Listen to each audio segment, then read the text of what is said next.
Are you a current or future physician assistant wanting to learn more about finances? Then join me on this journey to become a PA the FI way.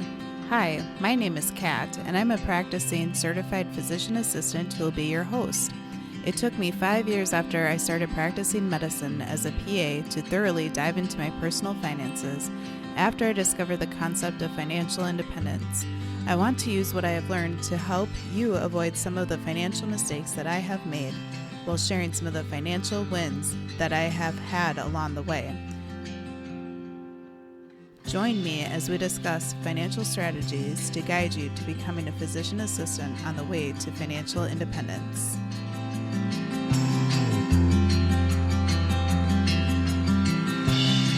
Welcome back, everyone, to the PA the FI Way podcast. I'm your host, Kat, and I want to thank you for joining me by taking a listen to the show today. Earlier this morning, I just flew back from the AAPA Conference in Indianapolis. And for the show today, I would like to give a brief overview about the conference as well as share an exciting update about an alternative to recertifying as a PA. So the AAPA conference in Indianapolis was a ton of fun. I'm really glad that I went. Although I didn't know too many people very well ahead of time, I was able to connect with some PAs in my state PA society, as well as some PAs from the PA program that I went to, as well as being able to meet some PAs in person that I have followed on social media. So that was really fun as well. If you are a practicing PA or a PA student, I really encourage you to consider trying to go to an AAPA conference. Next year, the location is Nashville. And I think that it sounds like a really fun location. And I think that there may be more interest next year as well with the conference because it was rescheduled for that city to next year. So I think a lot of people would be looking forward to that. For the first night of the conference, for the general session keynote speakers, AAPA had Jane Pauley interview Simone Biles, and they talked about mental health and their journeys with mental health over the years too. So as a PA practicing in psych currently, I found that conversation very interesting, and it was really cool to see both of those ladies up on stage. And then the next night, they had the AAPA president interview Hayley Arceneaux, who, if you're not familiar with Hayley's story, it's incredibly inspirational. She is a pediatric cancer survivor, and she actually now works at St. Jude, where she was treated. And then she was selected to go to space by SpaceX on the first all-civilian space mission. So she got to represent the PA profession with that as the medical officer on board.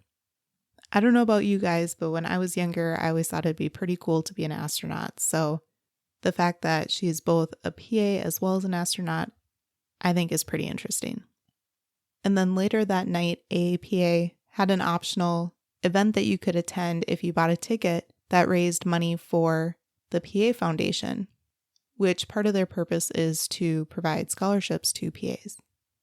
And I was a bit on the fence about going to this because I'm pretty introverted. And right before the session, some of the other PAs convinced me to get a ticket, and I'm really glad that I did because it was a ton of fun. And then Hayley was there as well, so got to briefly meet her and grab a quick picture with her. So it was a pretty cool experience because I think that she's an incredible person, and it was just really fun to see her speak and then meet her later in the evening as well. And then if you're not very familiar with AAPA conferences, throughout the day there are different time periods that have CME presentations scheduled. And I think that this is a little bit of both a good and a bad thing, but every single block, there are a few different options to choose from. So part of it is good because you have choice, but at the same time, it can be challenging because there's often two different presentations that sound super interesting. So it can be kind of hard to decide which one to attend. However, they also include access to the handouts, the slides, so you can scroll through those if you aren't able to attend a presentation in person, just to kind of see what you missed, so to speak. It sounds like they are also going to be putting the presentations on video to have access to later as well in the future as an option. They also have an exhibitor hall, which was open for some of the time, and that's where different representatives from different medication companies or medical devices, different type of companies that can be complementary to the PA profession, such as malpractice companies or disability insurance, student loan companies, etc., are there. And you can talk to the representatives and ask them your different questions that you have. So I was able to meet some of them as well, and I'm hoping to have some of them join me on the podcast as well. Later in the evening, would often go out to dinner and try different local places as well, which was a lot of fun. Honestly, though, one of the main things that I enjoy so much about these conferences is meeting new PAs and learning all about the amazing things that they are doing, because many of them have their own business or they're in education and helping future PAs or current PAs with their challenges. So it's just really interesting to meet all those wonderful, amazing PAs out there. If you have any questions about attending an AAPA conference in the future, I'd be happy to attempt to answer some of them for you. You can connect with me on social media, or you can send me an email at kat@pathefiway.com. So I would like to change gears a little bit and talk about an exciting alternative to recertifying as a PA that is called the PANRE-LA.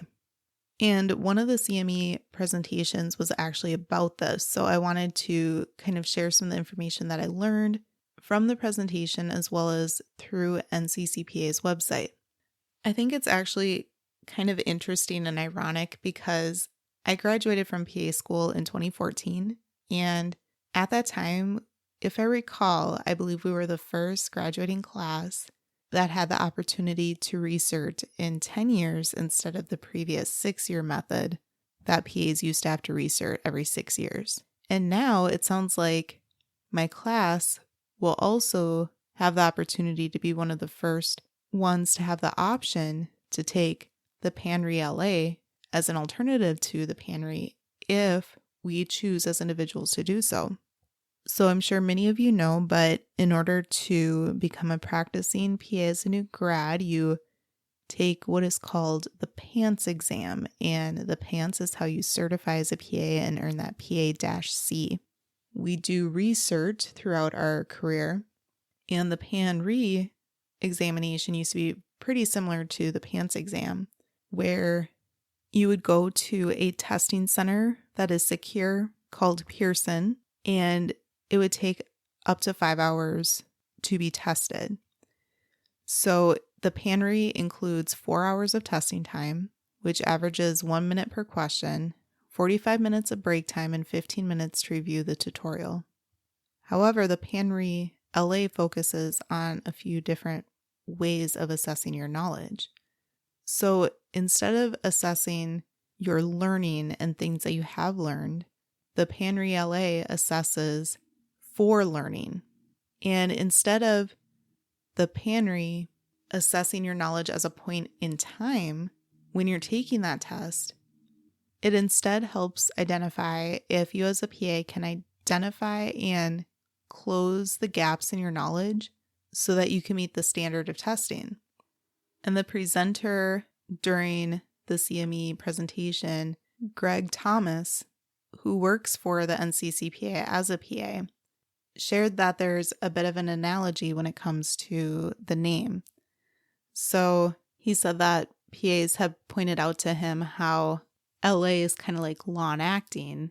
It stands for longitudinal assessments.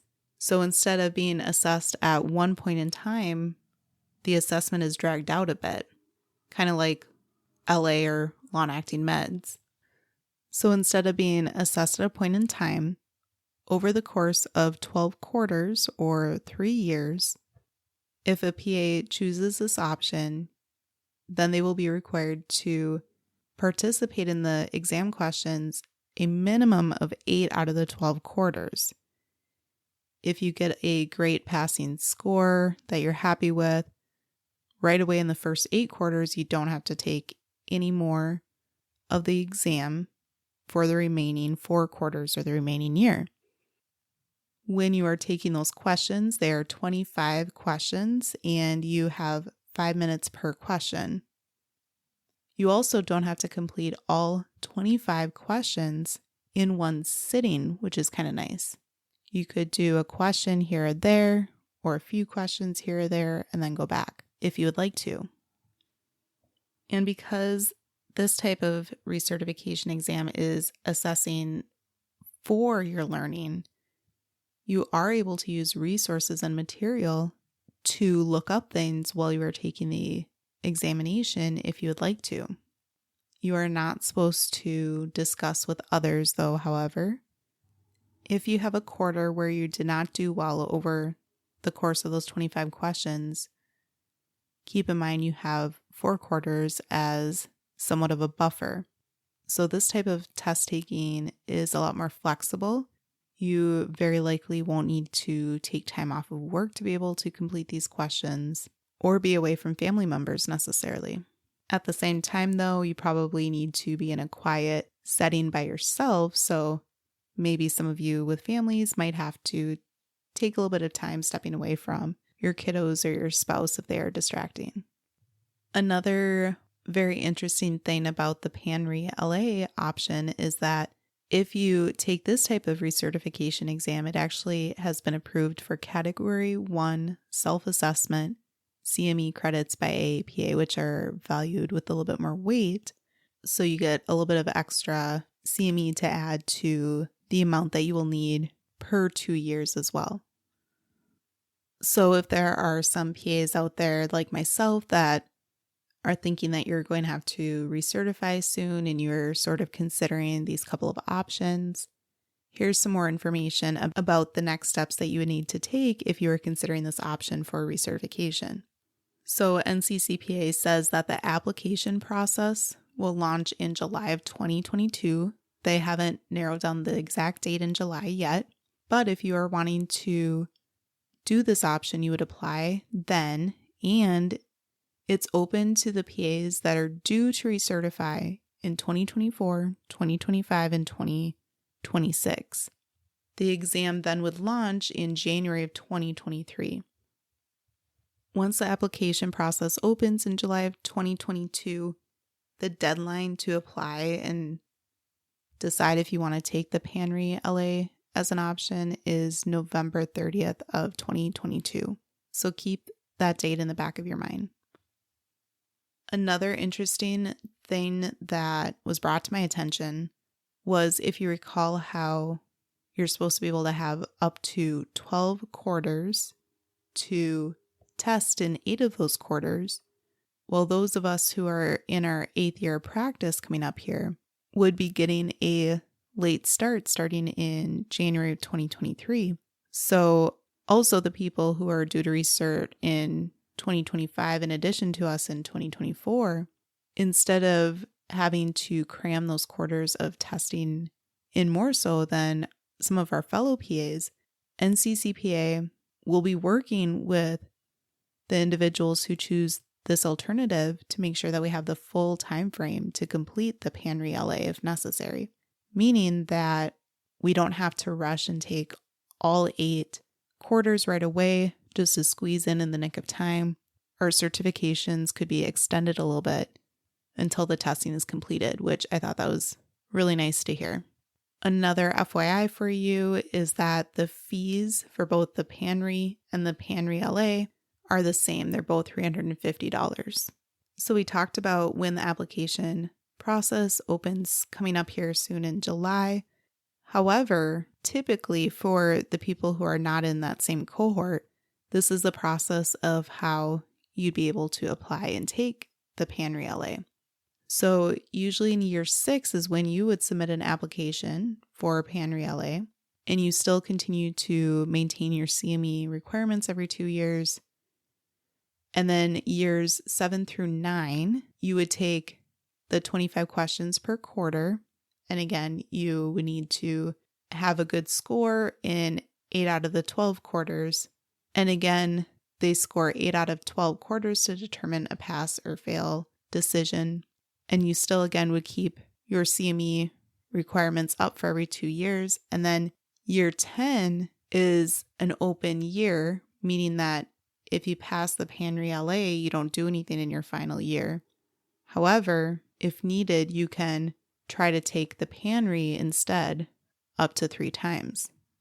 So I have heard kind of mixed feedback from PAs about which route they're thinking about taking, whether it's the PANRE or the PANRE-LA.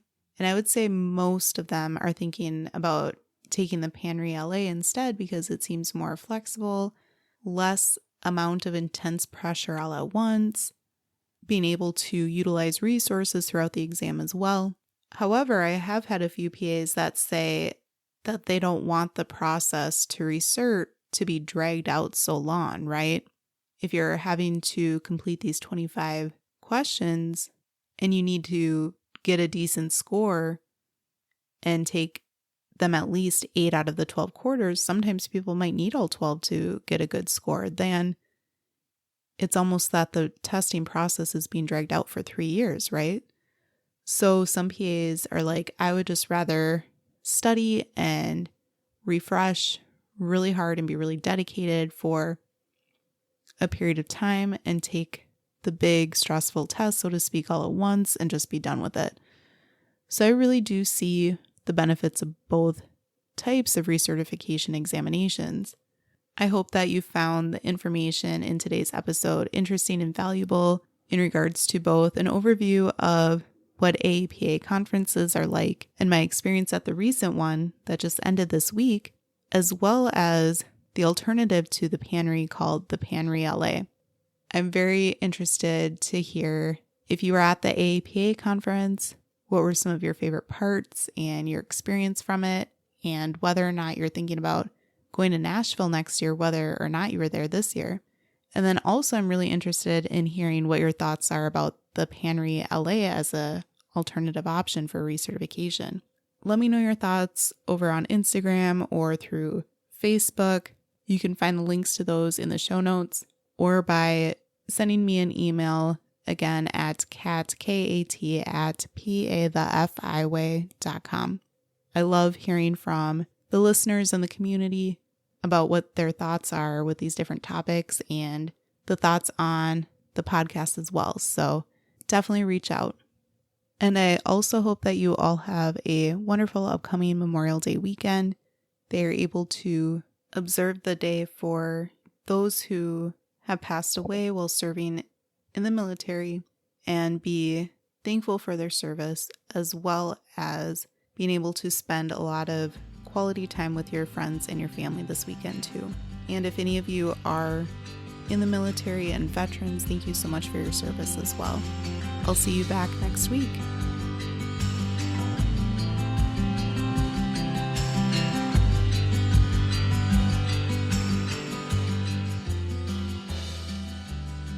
Thank you for tuning in, and I hope that you decide to continue to join me along this journey of becoming a PA the FI way.